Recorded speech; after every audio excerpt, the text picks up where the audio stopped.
So this is John chapter 10, the scripture for the 14th of December. Now, in John 10, while it seems like Jesus is just simply continuing to talk from his interactions in John 9, verse 22 of John 10 suggests that there might be a change in scenery, a change in time.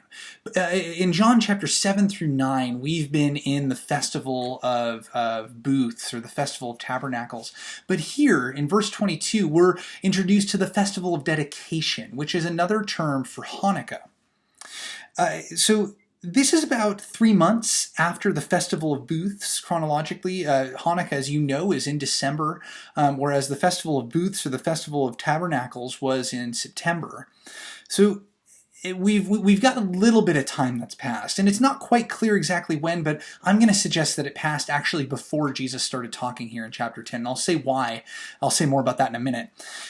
During the Festival of Dedication, Hanukkah, one of the liturgical readings for the Hebrews at this time is thought to be Ezekiel 34.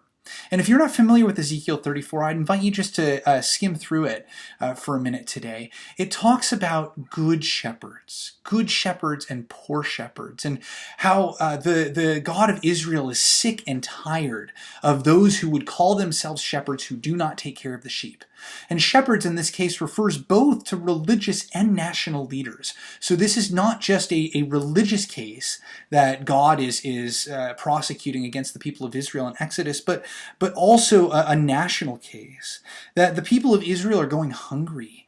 That the shepherds, the kings, the prophets, the priests are fattening themselves, all at the expense of the people.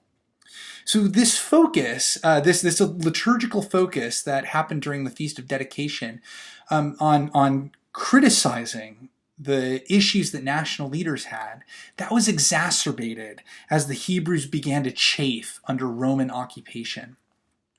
And so with that in mind, with this passage from Ezekiel 34 in their ears, the people are listening to Jesus, likely saying at that time, I am the good shepherd. I am the gate. I'm the one who keeps the sheep safe. This is why I think it makes sense for Jesus to begin this chapter during the Festival of Dedication, or during Hanukkah. This I am statement really ties Jesus to the prophecy in Ezekiel 34. Instead of just clocking in and out on like a 9-to-5 job like the hired hand would, Jesus' identity is rooted in serving as the gate, allowing sheep in and out of the sheep pen, keeping them safe. But also his identity is rooted in being the shepherd, calling his sheep from every place and then uniting them. Now, I want you to notice carefully Jesus' claim here. He has other sheep that are not of the sheepfold. The goal is not to get all the sheep in the same sheepfold, but to get all the sheep united under one shepherd. There's a slight difference there, and it's the same difference that you find between the words unity, we're all pursuing the same thing, but we might be doing it in different ways, and uniformity, where we're all lockstep doing the same thing. And Jesus prizes unity, not uniformity. However, in claiming to be the good shepherd, Jesus also is making a political claim here, to be a superior leader than the Romans are. And making this political claim during Hanukkah, which, remember, as the Festival of Dedication celebrates the rededication of the temple after the Israelites under Judas Maccabee reclaimed it. Israel lived under this Hasmonean dynasty, the Maccabees, and you can find all that in 1st and 2nd Maccabees as well. But this was Israel's time of nationalism, embracing the sort of spiritual aspect of their belief. And so when Jesus makes this claim, the people of Israel hear this as a nationalistic, messianic claim. Jesus saying, I am the good shepherd. They hear, I am going to overthrow Rome. So they tell him, hey, tell us plainly if you are the Messiah. in asking him that, they have the wrong idea of what the Messiah has come to do.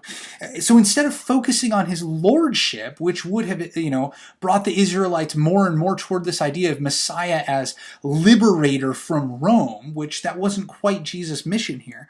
Instead of focusing on that, Jesus emphasizes his oneness, his unity with the Father.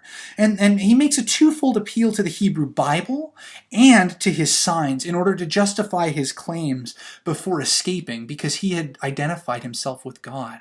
But what Jesus really wants to do is he wants to deter these people from trying to make him their king.